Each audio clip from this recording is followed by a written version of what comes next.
Good morning. I'm Laura Anderson. I'm the worship associate for this service of the Unitarian Universalist Fellowship of Charlotte County, also known as UUFCC. I am a 66-year-old white cisgender woman. My pronouns are she, her. I am short and curvy. I have long silver and purple hair, which is up in a bun today. I also wear glasses. They're purple. Today, I am wearing a orange and red, bright, colorful dress that's sleeveless because it's hot. UUFCC is a lay-led fellowship. We are a liberal religious community committed to diversity and social justice. We are a place where spirituality, reason, compassion, service, and fellowship meet. Thank you to all who have made this service possible this morning. Cory and Tom, Laura, Cheryl, Sue, MJ, all those smiling faces that met us at the door this morning. There are some folks that I think are still in the kitchen making coffee for us. I'm happy to see a solid choir this morning, as well as Janet, who's sharing her musical talents with us. I'm also grateful for Dennis, who was supposed to be the worship associate this morning, but he's not here and he gave me this opportunity. And I'd also like to thank our speakers this morning. I'd like to welcome everyone here in the sanctuary and welcome to those who are listening virtually. You are welcome here at UUFCC. I welcome you no matter who you are, no matter where you come from, no matter your background or spiritual journey. We know you come here for different reasons: to find community, to seek your spiritual and personal truths, to ask questions, to nurture and to be nurtured, to explore new ideas. We come from different places, different religions, different backgrounds, different beliefs. We trust you will find something here that you need: comfort, connection, challenge, love. And we hope you will find ways to help others. If you are here new and you are comfortable doing so, would you stand up and so that we can welcome you? Tell us your name and where you're from. Hi, I'm Laura Marcusa. I live in Englewood. I'm originally from New York, New Jersey area. Welcome, Laura. My name is Danny Lee Brown. I'm from Punta Cana, Florida. I came from New York City, and I'm here on vacation now. Welcome, Danny Lee. Anybody on this side? We've come a couple times, but it's been a while. I'm Joe Garza. This is my wife Ashley and our child Mercy. I'm hoping to be quiet. Welcome, Joe and Mercy and Ash. And if you're not quiet, that's okay. I talk really loud. Oh, welcome to your cat.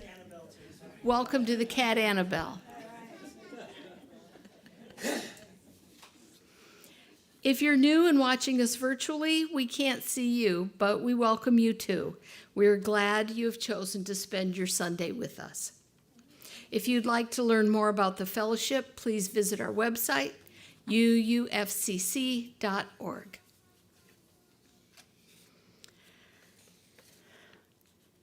I'm switching the order of things a little bit and wanted to mention the opening words, because they're not really opening words. They're not really all that inspiring, but they're sort of an introduction to what we're doing.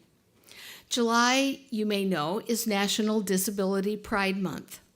We commemorate July because it marks the passing of the Americans with Disabilities Act. This morning, we will hear personal stories about disability culture and disability identity. This month's celebration supports us in appreciating the capabilities of those with disabilities. As a society, we have ideas about what makes minds and bodies valuable. Disability identity refers to a positive approach, a way for people to center their disability rather than focus on the hardship caused.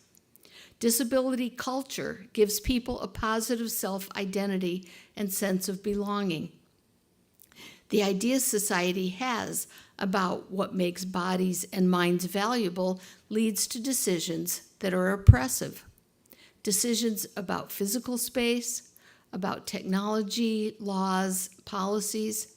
Spaces often exclude and discriminate people whose minds and bodies function differently.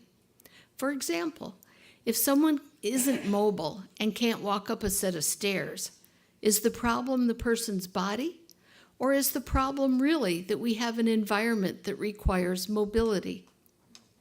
Our speakers this morning will give us new ideas on ways of thinking. But first, we have a prelude. Herb?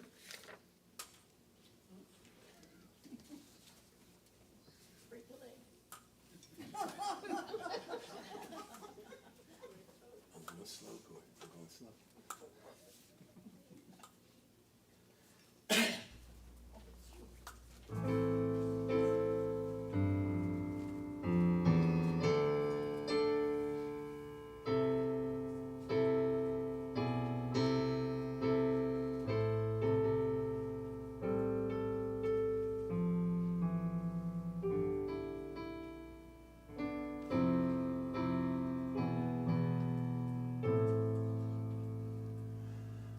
When Israel was in Egypt's land, let my people go.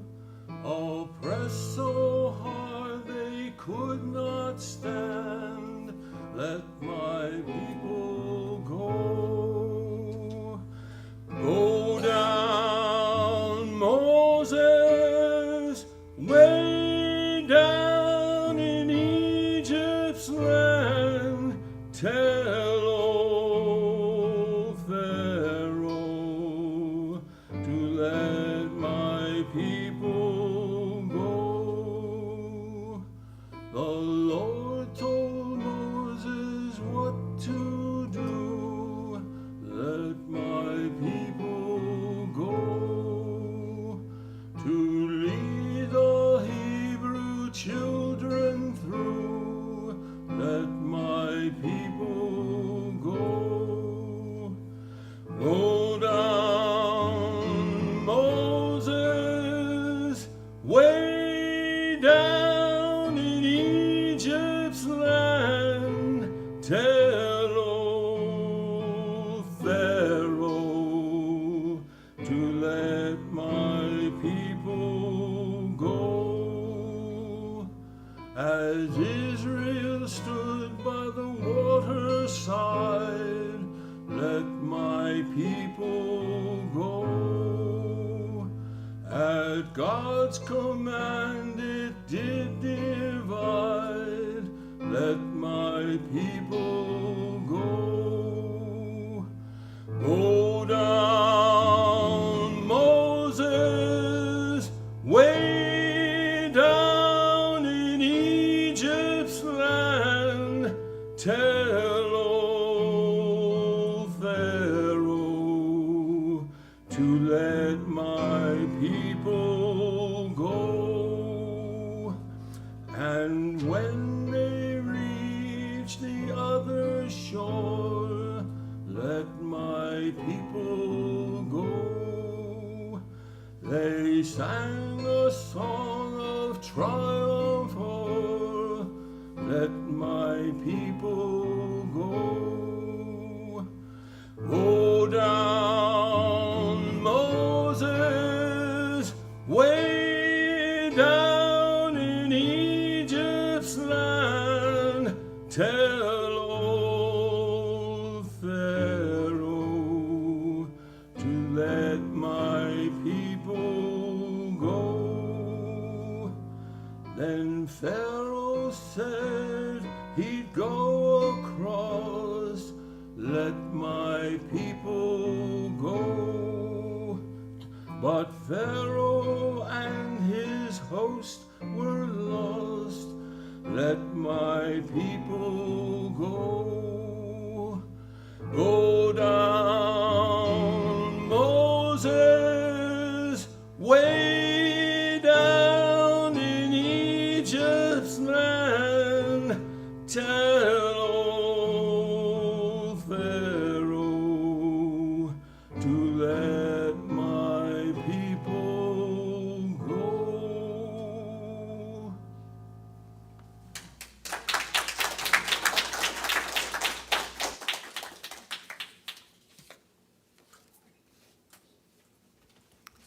Thank you, Herb. Thank you, Janet.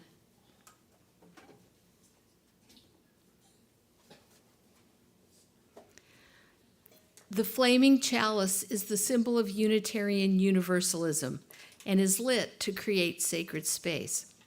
Reverend Telos Whitfield of the All Souls UU Church of Brattleboro, Vermont, shares these words. With the kindling of our flame, we recognize the fragility of life and our own vulnerability as we navigate challenges that always seem to come. May this light remind us of the strength we possess as individuals and collectively as a community to lean into and respond, finding our way forward together. I invite you at home to light your chalices as Betty comes forward to light the chalice here.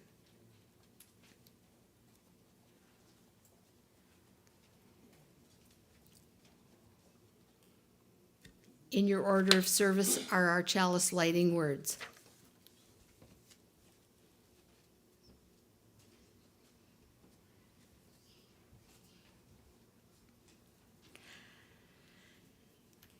Love is the spirit of this fellowship, and service is its law. This is our aspiration, to dwell together in peace, to seek truth in love, and to help one another. Thank you, Betty. Please rise in body and or spirit to sing number 18 in the gray hymnal, What Wondrous Love, number 18.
We acknowledge the sacredness of life by sharing our joys, sorrows, and life milestones and entering into the book of life. These messages can be written in the red book that's at the back of the sanctuary or emailed to bookoflife@uufcc.org, and the worship associate will receive them. After I share these messages, we will enter into a moment of silence and then sing number 123 in the gray hymnal, Spirit of Life.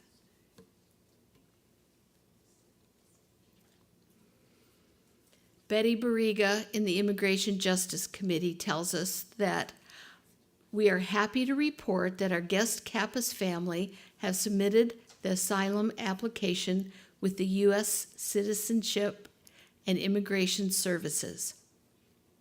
The law requires that she waits 150 days to apply for a work visa. In the interim, we are looking for a small, affordable apartment for our guest family. Our host family committed for 1 year, and that date is fast approaching. Thank you all for all of your support. Sharon Whitehill has a joy. Her granddaughter, Isla, is expecting a baby in January. How could you be that old? It's my first great-grandchild, as she is the only girl of my 2 grandchildren. She's 28, and the other one, Riley, is 18. Peggy Dawn says, for those of you who know and loved Carol Powell, a member of our congregation, she passed away last week en route from Mexico to Texas for medical treatment. She started the UU congregation in Ajijic in Mexico. Well done.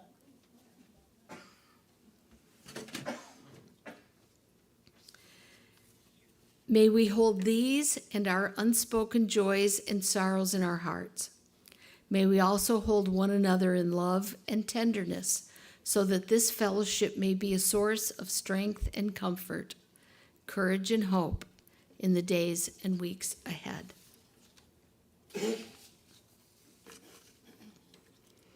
We have 3 members of our UUFCC community speaking this morning. Cory Dowd will begin, followed by Ron Taylor, and then Lorrie Douglas. I will let Cory, Ron, and Lorrie introduce themselves. Laura? Meditation. Oh, sorry, I forgot we're supposed to meditate and then sing a song. Thank you. 30 seconds of quiet, and then we'll sing Spirit of Life.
Now, Cory.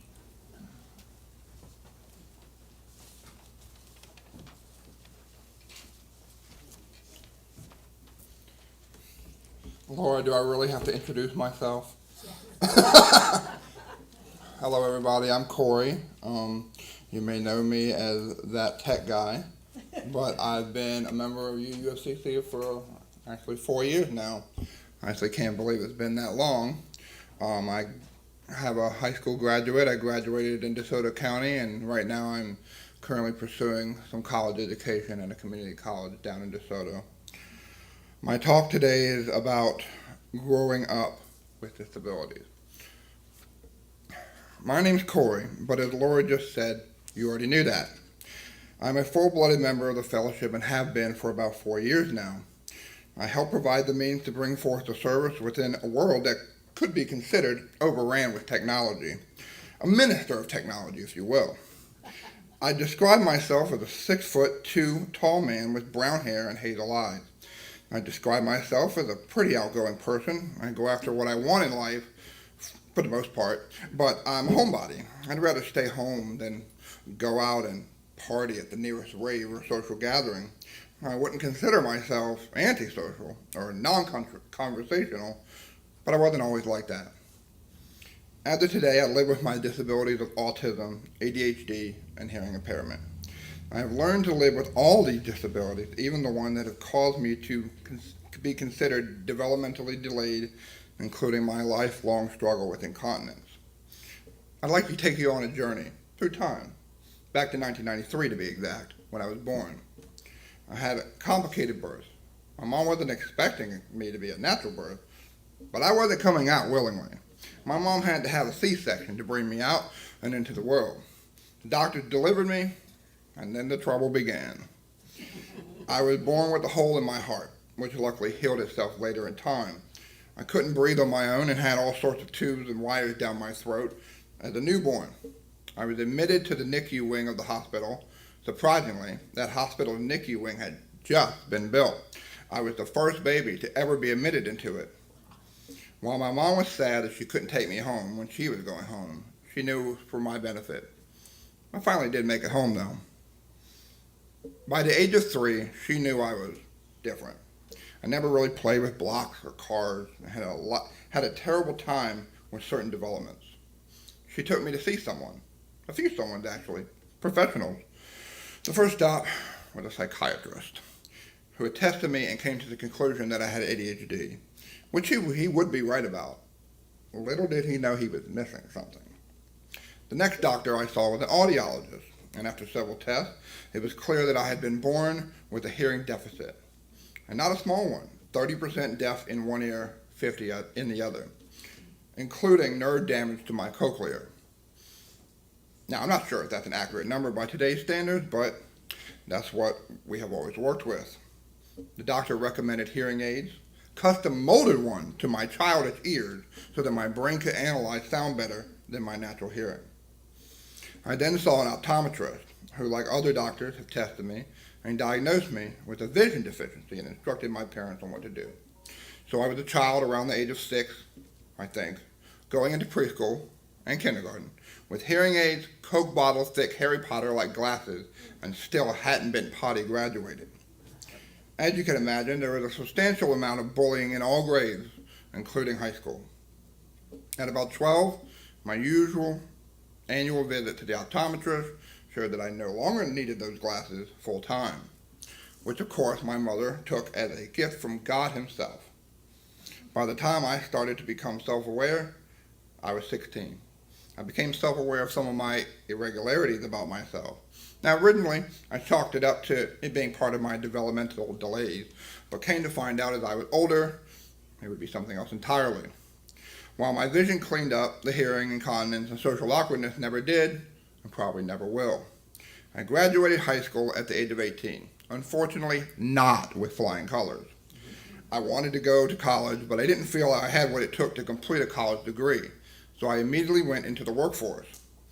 What I wasn't expecting was having to tell my first boss that I had certain accommodations that I would need, like how my bathroom requirements were different than the rest of his employee roster.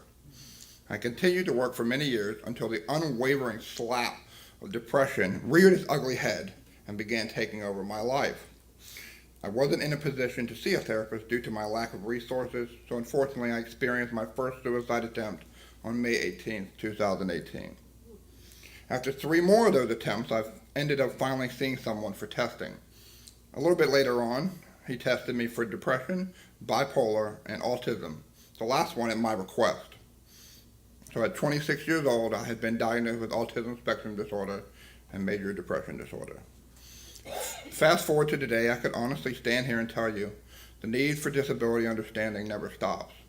I just turned 30 last week and still need understanding for my autism, hearing problems, and incontinence. I could talk for hours about the missed opportunities and life experiences I've been left out over my disabilities. I could elaborate on the loss of friendship and the rejection of dates I've been privy to. I'll save that for another time. It can be emotionally draining, not only for the individual, but the family as well. It is important for people around the affected to be understanding and compassionate, especially if those disabilities aren't always visually apparent. It might just save someone's life one day.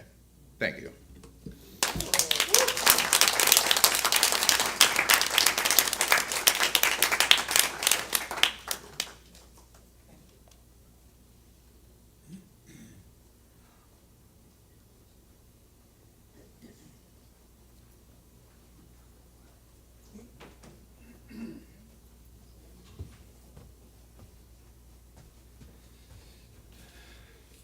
Thank you, Cory. I'm on the other side, another side. I'm on the parenting side of having a son with severe, significant disabilities. And I've had to go through the same transition.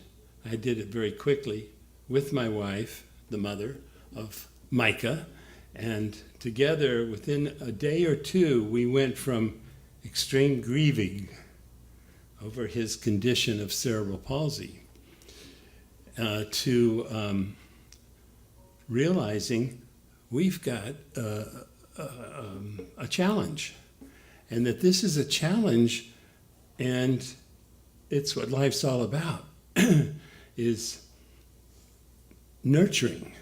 And that's why I call it the nurturing partnership, because all of us, I've discovered, I see the world as we're all nurturing each other, even today, right now. In 1980, my first son was born, and at 7 days, he was premature by 3 months. He almost died. The major surgeon in the children's hospital would not work on his heart, patent ductus, heart connection to his lungs. So a new intern who had not done the operation was happy to do it and did it well. My second son developed a shaking arm and a fever on his 3rd week of life. We thought he was normal and discovered that there is no such thing as normal, that indeed we're all unique, like snowflakes. We are all unique, but unlike snowflakes, we're not set in a pattern. With the nurturing partnership that I'll be showing after our break, I'll show a 38-minute rendition of my son's 35 years developing as a great, happy human being through all the processes of school, etc., etc. And my first son is now has a PhD in climate change and works for the U.S. government to save us from the next Holocaust that's forming. For my first son, I went from tragedy, potential, to celebration of his life. And learned to do the same with my second son, Micah, and shifted my perspective to celebrating life and its myriad conditions of growth and fulfillment. We're all nurtured by our relationships, and human life is at best a nurturing partnership, which is how I've come to understand all of my thoughts on this, is that I have grown. My conditions I have faced because of my son. I have learned so much from him, more than anyone. If I must focus on one relationship, it has caused me to have myriad relationships with people I never would have if I hadn't faced the challenge. So please enjoy the trailer to the movie that we'll look at noon.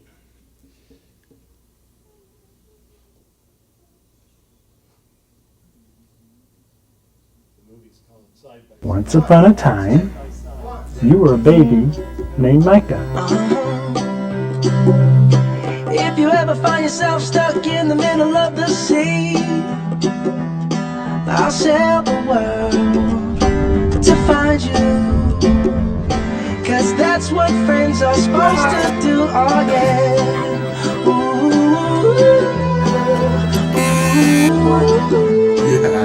Are you sleepy, my man? I am the father of a child with significant challenges. Betty Run, that's me. The mission was to help Micah develop in every way possible.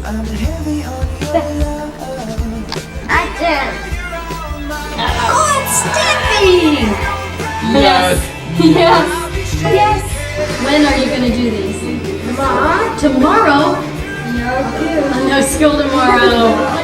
I have also learned not to necessarily expect everyone to behave or relate to me the way I want them to. Mike is kind of in charge of how he feels. 4, 5, 6, 62. Here it goes. You want to do another song? Yeah. You started. Sunshine Sunshine on my shoulders, look so lovely. And this might be the moral of this tale, is that whatever happens to you, maybe you can make lemonade. Want me to hold you? Maybe you can have a genuine relationship with someone who's very different. Now wait a minute. Talk quietly and tell me. My relationship to him helps him, but his relationship to me helps me. This is the main motto, okay? This is the one I live by.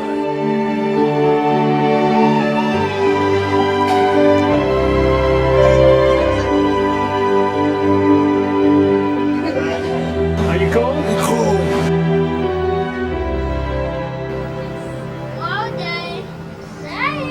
I'm in this movie, but I think I'll just go to you because I like your picture better.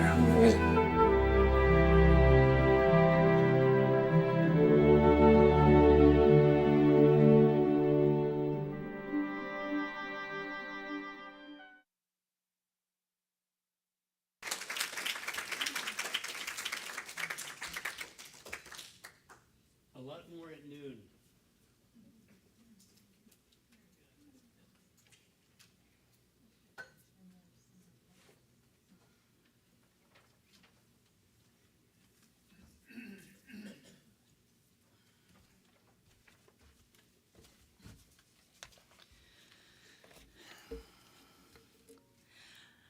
I'm Lorrie.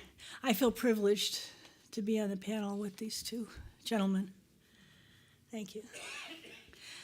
I've worked as a clinical social worker, supervisor, and administrator for 35 or so years in a variety of nonprofit organizations, most of which were in healthcare, psychiatric, and substance abuse and other drug recovery facilities.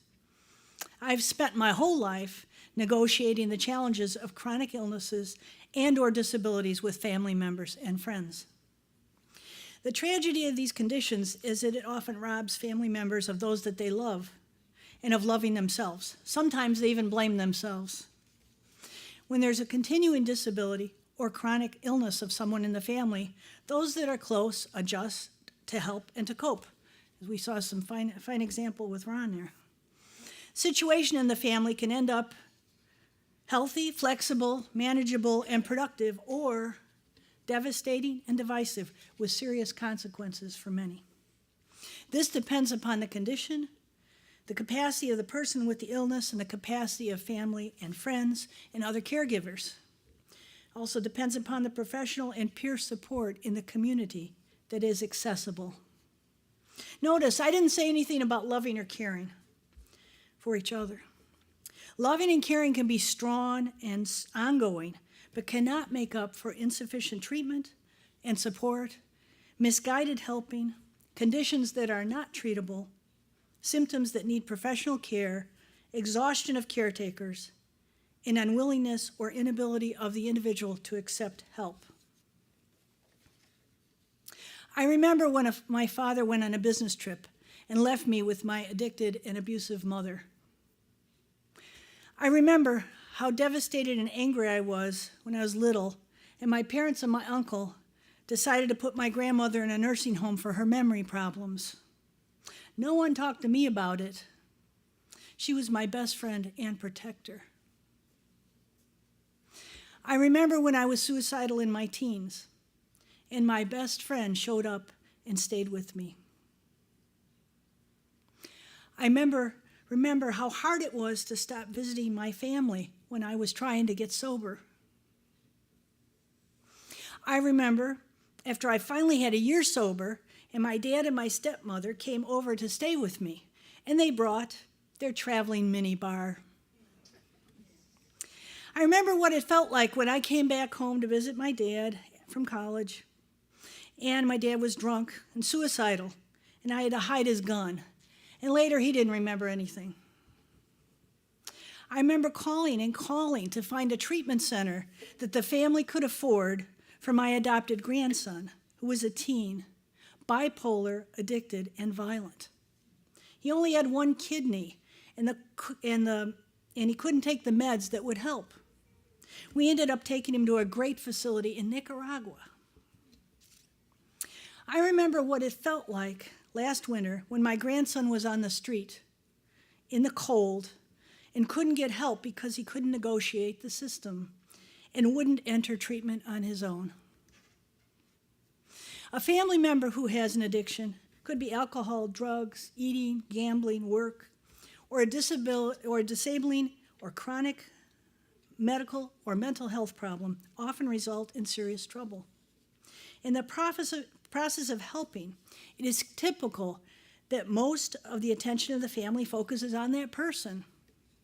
The others do what they can to cope and to get the attention that they need. Without the information, skills, and support, this often ends up with roles that become stuck and dysfunctional. For instance, one person may always get the positive attention, another the negative, another be lost and isolated. How easy this can grow into a family pattern of dysfunction and sometimes addiction. A spouse becomes a caregiver at the expense of their own care. The helpful and good child ends up a workaholic. The identified scapegoat gets blamed for everything and ends up in trouble and or addicted, whether or not they caused it. The isolated child becomes addicted to videos, food, or has major social difficulties. Systemic problems in our society escalate these difficulties for those with physical, mental, and social challenges. As usual, poverty, including homelessness, go hand in hand. Discrimination based on race, nationality, lack of citizenship, and gender and identity differences, and age even. Children, youth, and older adults are also discriminated against. Many states in rural areas have minimal facilities, resources, and transportation for treatment. What works, you might be wondering?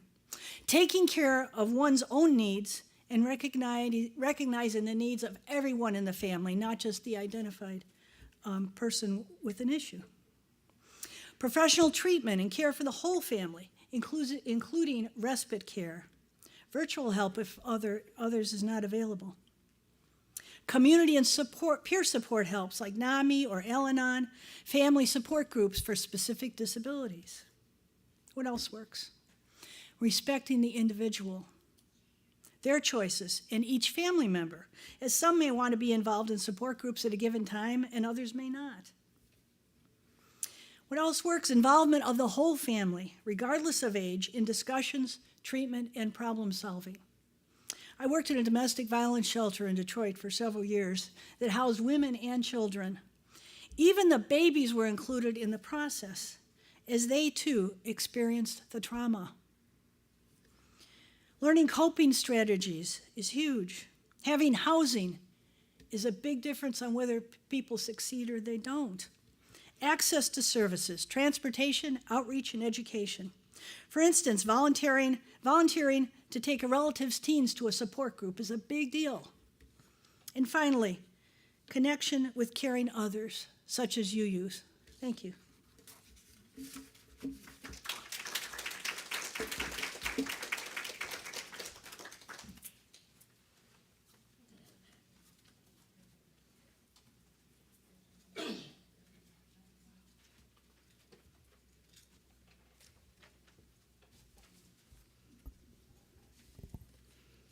Thank you, Lorrie. Thank you, Ron. Thank you, Cory. I have told people I come to church so I can be nice, that I'm reminded that I should be a nice person. And this morning I'm reminded to be nice, and I also learned something, so it's a bonus here this morning. Please rise in body or spirit to sing number 95 in the gray hymnal, There is More Love Somewhere.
First, I need to say, if you're with us here for the first time, please do not feel obligated to give.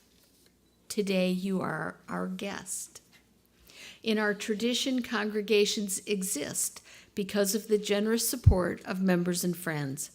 It is our privilege and our responsibility to ensure the health and future of this fellowship.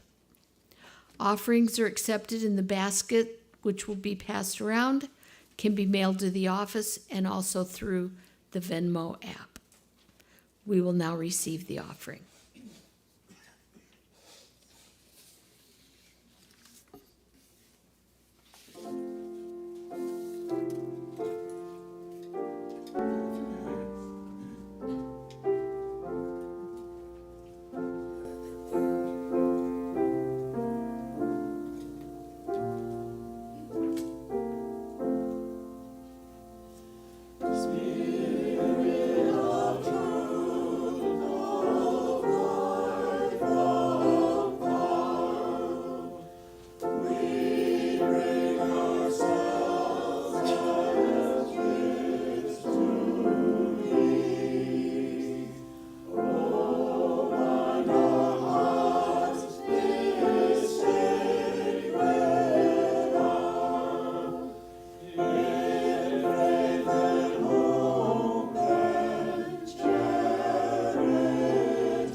If you have entries you would like to have announced on Sunday morning, please give them to the worship associate or email them to worship@uufcc.org. There are some announcements on the back side of the order of service. I would also like to mention, I don't know if you even care about this, but we have a new computer in the back of the sanctuary. And the new computer is going to solve all of our problems because technology does that, right? But Cory's been playing with the computer and he's been editing our YouTube videos. So you might want to check out the YouTube videos of the services in the last couple of weeks. They're great. Thank you, Cory.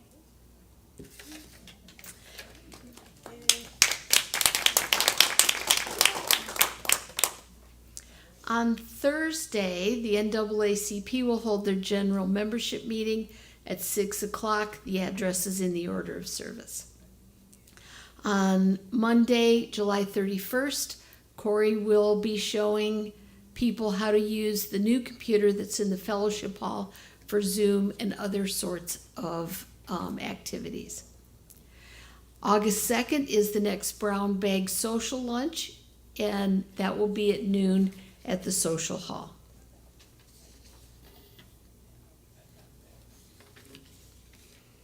Fossil Bill has added a wonderful display of fossils and minerals for sale in our rear cases in the back of the sanctuary, in the display cases by the door. He will be here to answer questions. 30% of the sales goes to the UU. The Caring and Communications committees have been working. They've been working on a plan to help improve our communications. This would be especially useful in times, like hurricanes, but perhaps we will expand this to other uses, for instance, when a member of a group needs assistance. We've divided friends and members into geographical groupings of 4 to 7 people. We'll be sending out information on the specific groups within the next few weeks. If you are new and wish to become a member of this group, please contact Robert or Lynn And or if you're a friend and you want to be included, please send information to the office at uufcc.org. Send them your address, email, contact information if they don't already have it, and we'll be in touch. On Saturday the 29th from 2 till 3:30, depending on how much fun you're having, we're going to have what we're calling Open Mic Delight. Bring your own entertainment and share others. This will be an informal setting. It would be helpful but not necessary if you could let us know if you're planning to share something or if you need special equipment. Impromptu contributions are welcome. Maybe you have a musical talent. Maybe you can dance. Maybe you can tell jokes. It'll be fun. Transportation will also be provided. Let Lorrie know if you need a ride.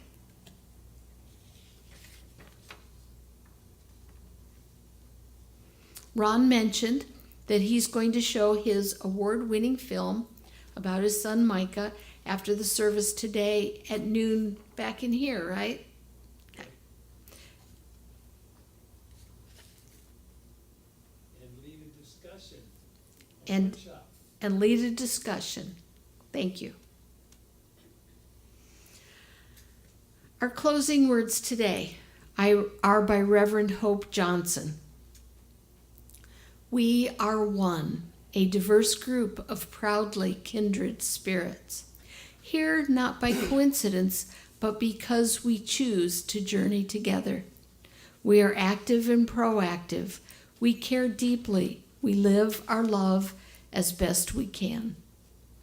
We are one, working, eating, laughing, playing, singing, storytelling, sharing, and rejoicing, getting to know each other, taking risks, opening up, questioning, seeking, searching, trying to understand, struggling, making mistakes, paying attention, asking questions, listening, living our answers, learning to love our neighbors, learning to love ourselves, apologizing and forgiving with humility, and being forgiven through grace, creating the beloved community together. We are one.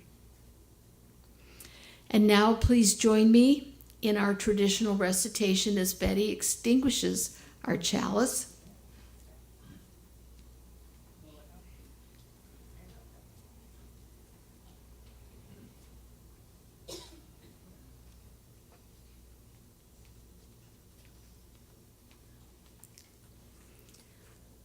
We extinguish this chalice, but not the light of hope, the fire of commitment, or the warmth of community. May these ideals shine in our lives and warm our hearts until we are together again.